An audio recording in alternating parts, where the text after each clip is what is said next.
తరపున సంక్రాంతి శుభాకాంక్షలు తెలుపుతూ అందరూ కూడా సుఖ సంతోషాలతో ఈ యొక్క పండుగను జరుపుకోవాలని చెప్పి కోరుచున్నాము.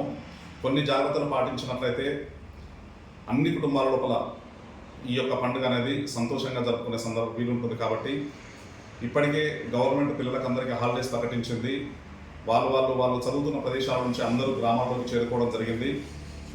ఇక్కడ ఈ యొక్క పండుగ ముఖ్య ఉద్దేశము గాలిపటాలు ఎగరవేసేది ఉంటుంది. కాబట్టి గాలిపటాలు ఎగరవేసే సమయం లోపల కొన్ని జాగ్రత్తలు పాటించినట్లయితే ఈ యొక్క కుటుంబ సంతోషం కోసం మిగతా కుటుంబాలలో విషాదం మిగిల్చకుండా జరుపుకునే సందర్భాలు ఉంటాయి. ముఖ్యంగా చైనా మాంజా అనేది ఆల్రెడీ నిషేధించబడింది. కాబట్టి చైనా మాంజా అనేది వినియోగించకూడదు గాలిపటాలు ఎగురవేయడానికి. ఎవరైనా చైనా మాంజా వినియోగిస్తున్నట్టు కనుక సమాచారం ఉంటే 100కు డయల్ చేస్తే పోలీసు వాళ్ళు రెస్పాండ్ అవుతారు. లేదా నియర్ బై పోలీస్ స్టేషన్ ఉంటే అక్కడికి వెళ్ళి మీరు కంప్లైంట్ చేయొచ్చు. చైనా మాంజాను వాడినా సరే అమ్మినా సరే వాళ్ళ మీద కఠిన చర్యలు ఉంటాయి.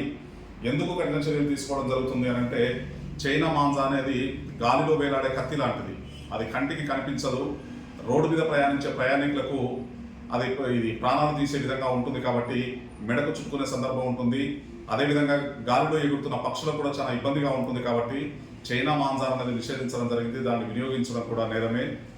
చాలా సందర్భాల లోపల చైనా మాంజా అనేది ఎలక్ట్రిక్ వైర్స్ దగ్గర కనుక టచ్ అయితే షాక్ తగిలిన సందర్భాలు కూడా ఉన్నాయి.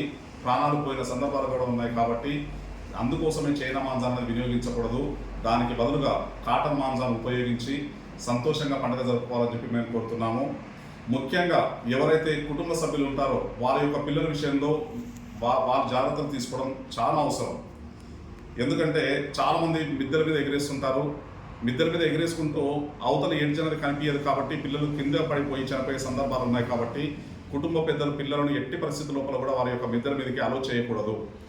వాళ్ళను గ్రౌండ్ ఓపెన్ ఏరియా ఎక్కడ ఉంటుందో అక్కడికి తీసుకెళ్ళి మాత్రమే గాలిపటాలను ఎగరవేసే విధంగా చూసుకోవాలి.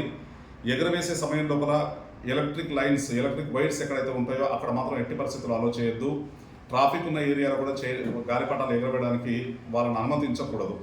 ఈ జాగ్రత్తలు తీసుకున్నట్టయితే వారి కుటుంబంలో సంతోషంతో పాటు మిగతా కుటుంబాలలో కూడా మనం సంతోషాన్ని నింపిన వారం అవుతాము. ఈ జాగ్రత్తలు కంపల్సరీగా తీసుకోవాలి. అదేవిధంగా మరొక ముఖ్య గమనిక, చాలామంది ఇక్కడ ఈ జడ్చర్ల లిమిట్స్ సరౌండింగ్ లోపల ఆంధ్ర నుంచి వచ్చి ఇక్కడ ఉద్యోగాలు చేసుకుంటూ వాళ్ళ జీవనం కొనసాగిస్తున్నారు.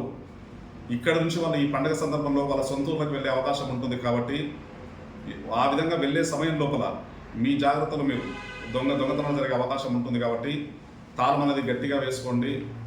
తర్వాత మాకు పోలీసు వాళ్ళకి ఇన్ఫర్మేషన్ ఇచ్చినట్లయితే మేము రాత్రి సమయాల లోపల కూడా ఆ ఇంటిని పరిశీలించడం జరుగుతుంది. ఆ ఇంటి మీద నిఘా పెంచడం జరుగుతుంది.